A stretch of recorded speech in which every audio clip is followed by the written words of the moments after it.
Oke, halo guys. Jadi di sini gue mau ngoceh tentang perencanaan keuangan pribadi diri ini yang ternyata bisa berdampak serius kalau diterusin.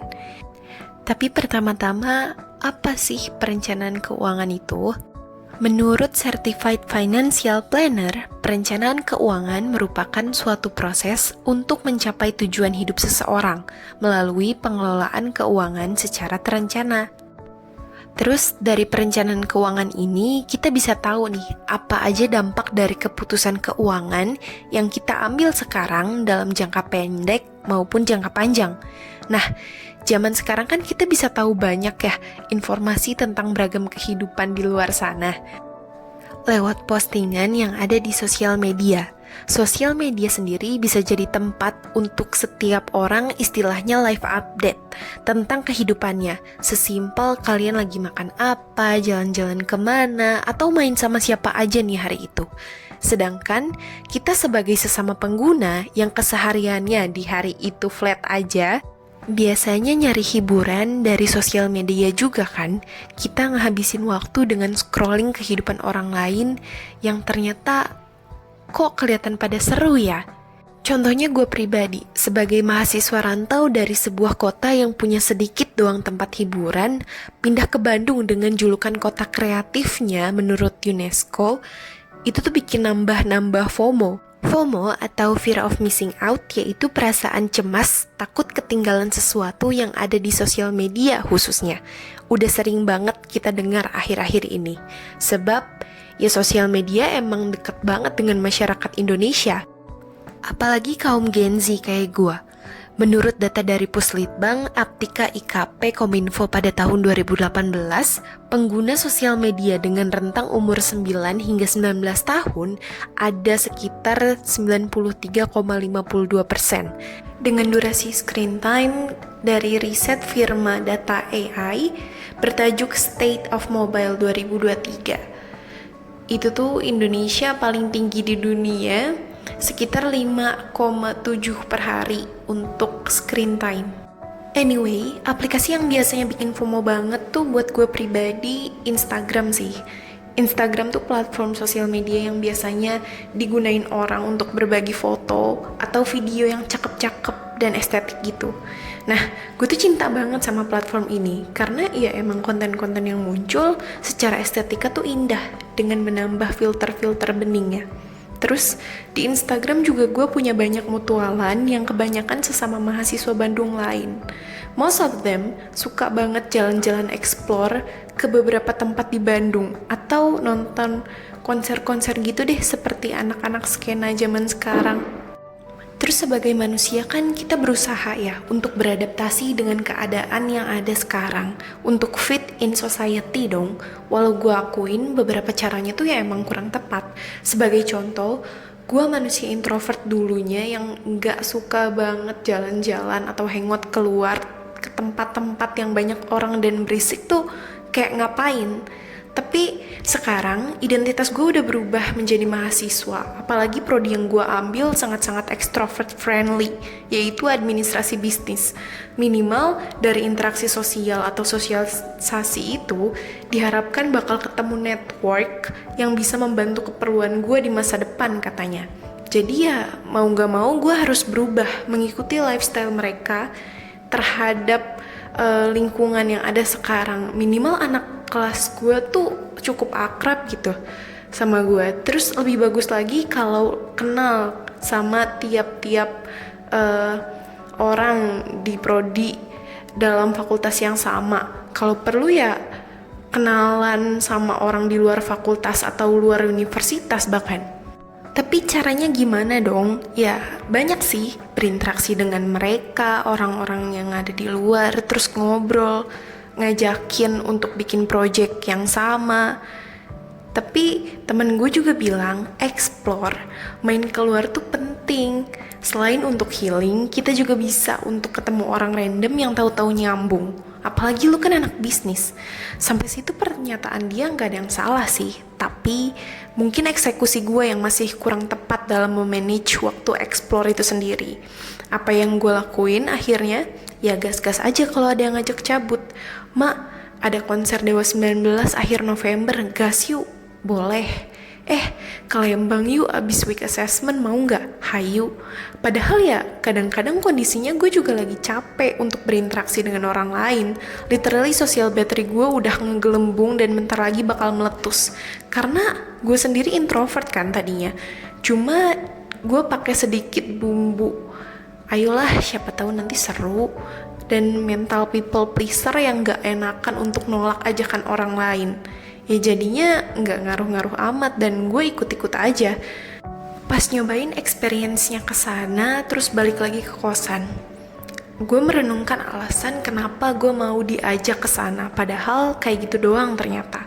Ditambah pas lihat total pengeluaran di hari itu yang katanya makanannya murah-murah, terus worth it. Kita di sana cuma foto-foto doang lah, tapi ternyata total jumlahnya tuh cukup untuk makan porsi 3 hari. Tapi itu baru satu kasus dari 2 tentang asal-usul menghilangnya duit bulanan gue. Yang kedua nih lebih komedi, karena gue sendiri sebagai tokoh badutnya, seolah-olah gue aslinya 2 orang.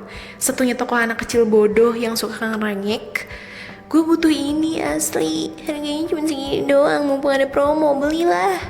Terus yang satunya lagi orang tua yang gak enakan sama bocah, tapi tetap berusaha untuk berpikir rasional walau selalu kalah.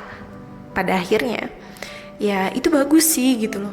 Tapi masih belum perlu sekarang. Kebutuhan lain juga masih banyak di bulan ini. Tapi ini lucu. Tasya Barasya pernah beli ini dan bagus. Padahal ya apa hubungannya gitu loh antara artis approve dengan kemungkinan cocok juga di kulit gua. That's nonsense. Cuma ya tetap kebeli akhirnya karena gua nggak bisa berhenti mikirin betapa hidup gua akan lebih menyenangkan jika gue membeli barang itu. Sementara di awal bulan gue full senyum, baru ditransfer, terus langsung diajak main sana sini, belanja online ABCD. Di pertengahan bulan, gue tinggal merenungkan semua kebodohan yang bikin duit gue tiba-tiba hilang. Lalu bulan berikutnya gimana? Ya kurang lebih ya sama aja. Kalau ada peribahasa, keledai tidak akan jatuh ke lubang yang sama 2 kali. Gue gak 2 kali kok. Sekitar 3, 4, 5, 6 lah. Lu boleh sebut ini konsisten. Walau ya konteksnya emang salah. Ya gitu deh pokoknya lingkaran setan dan ini emang gemoy banget. Terus sebagai kaum konsumerisme yang jarinya suka kepleset check out barang online dengan impulsif, gue tuh punya prinsip. Lebih baik menyesal telah membeli sesuatu dan minta maaf daripada menyesal tidak membeli barang itu sama sekali. Anyway, untuk kalian yang gak ngerasa kayak gitu, gue salut sih. Dulu gue pernah mikir kalau mindset bocil itu gak masuk akal dan gak bakal gue lakuin di masa depan.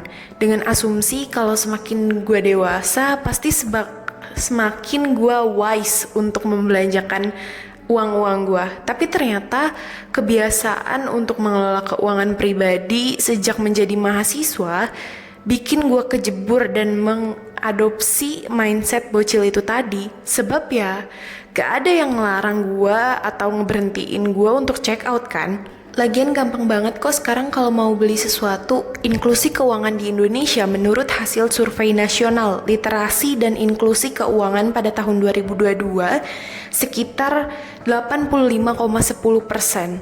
Anyway, inklusi sendiri merupakan ketersediaan akses bagi masyarakat untuk memanfaatkan produk atau jasa keuangan dengan kebutuhan dan kemampuan masyarakat supaya lebih sejahtera.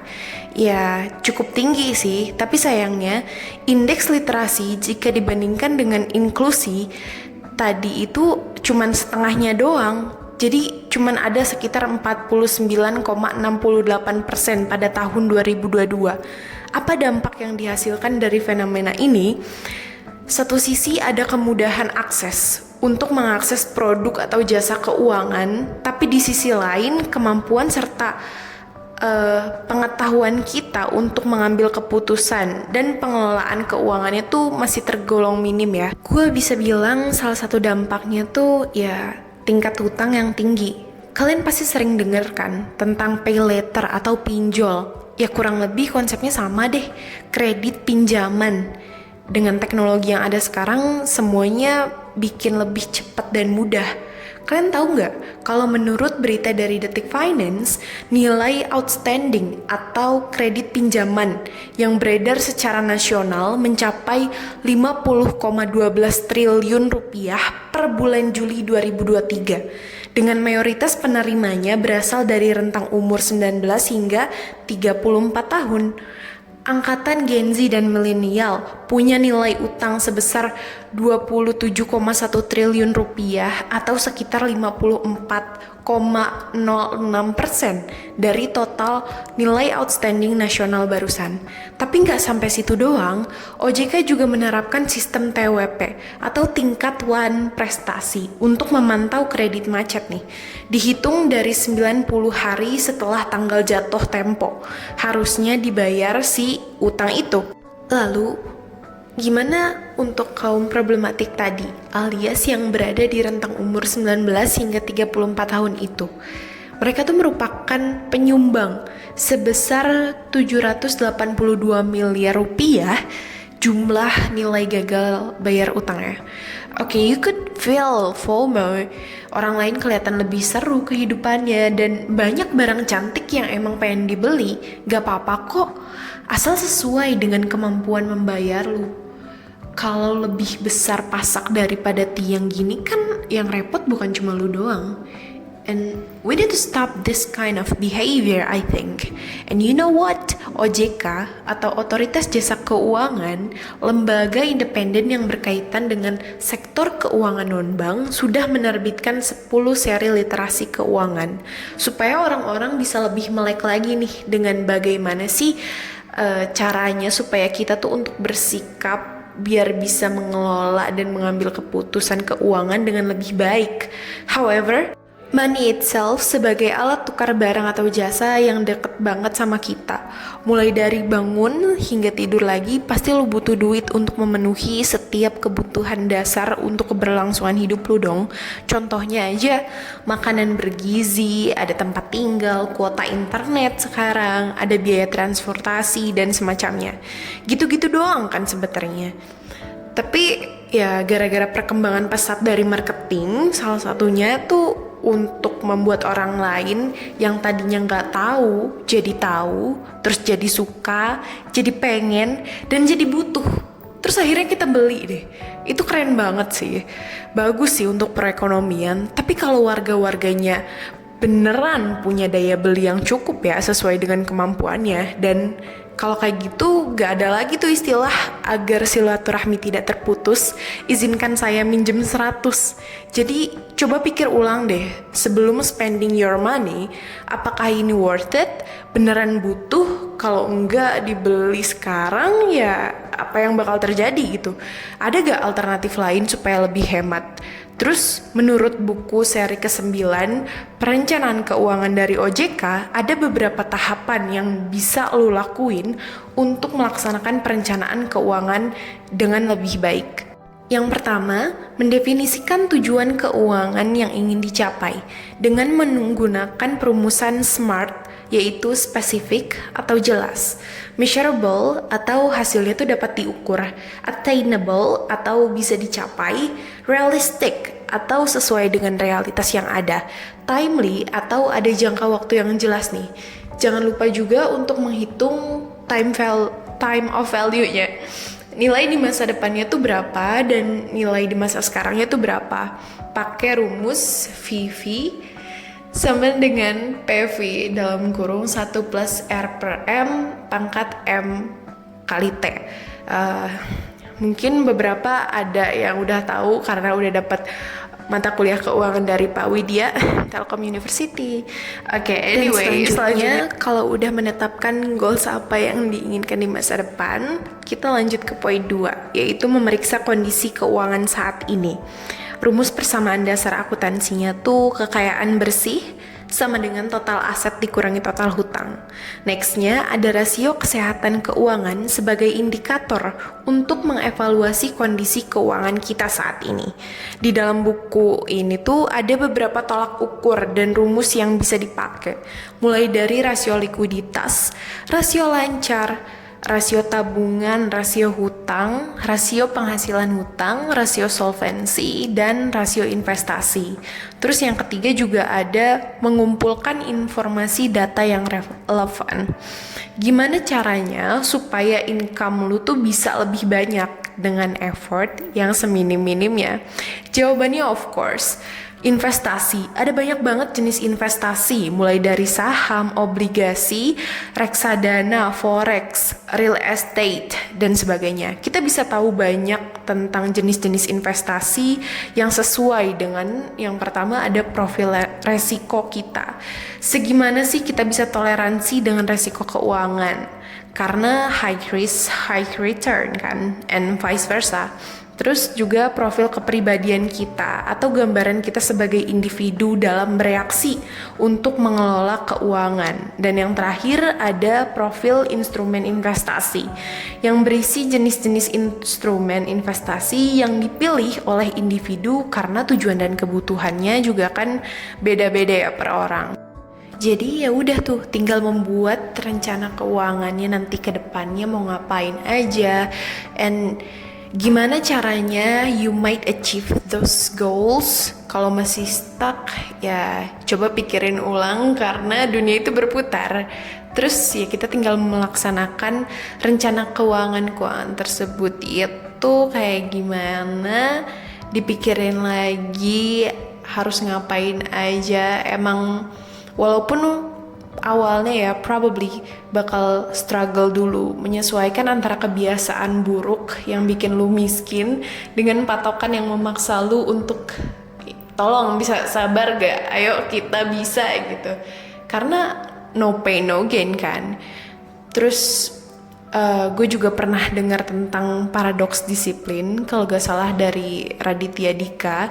Jadi kalau lu disiplin dan membatasi gerakan lu untuk melakukan sesuatu, terus ada kewajiban lu untuk melakukan sesuatu yang lain, itu tuh literally bisa membebaskan lu. Contohnya dengan disiplin dari segi keuangan. Mungkin untuk sekarang lu merasa ada keterbatasan, tapi di masa depan lu punya kebebasan karena ya lu punya tabungan yang lebih banyak. Soalnya duitnya udah disimpenin, bukan untuk foya-foya. Terus ada juga review perkembangan pencapaian target keuangan lu. Selalu ngecek per 2 minggu misalnya, untuk ngelihat berapa kali sih lu tetap keep in track. Yang ternyata tuh mungkin ada beberapa yang lost, kayak ya udahlah sesekali kita ngopi. Tapi ya kalau misalnya nggak dicek tuh itu cuman data-data kosong doang, dan tahu-tahu duit lu ya boncos juga, nggak sesuai dengan tujuan awal kan. Ya gitu deh pokoknya. Intinya perencanaan keuangan tuh berguna banget untuk diri lu, cepat atau lambat, karena uang berhubungan dengan hampir setiap kebutuhan, hampir setiap keputusan yang lo ambil. Terus uang juga nggak bisa membeli kebahagiaan, apalagi yang sementara dan gerasak gerusuk alias pembeliannya impulsif, tanpa berpikir dampak jangka panjangnya tuh nanti kayak gimana. Lalu tanpa uang juga ya kita nggak akan bisa survive, sebab bahkan dari kebutuhan primer awal kayak sandang, pangan, papan, dibelinya ya pakai duit. You have to think twice sebelum memutuskan untuk spending your money ke banyak hal. Is it really worth it? Apa nggak bisa diganti aja? Atau ada alternatif lain nggak yang lebih anak cost friendly? Anyway, gue suka salah satu quote dari buku Atomic Habits yang berbunyi all big things come from small beginnings. So, mari kita lebih cermat lagi dalam mengelola perencanaan keuangan kita. Dan segitu aja dari gue. Bye guys.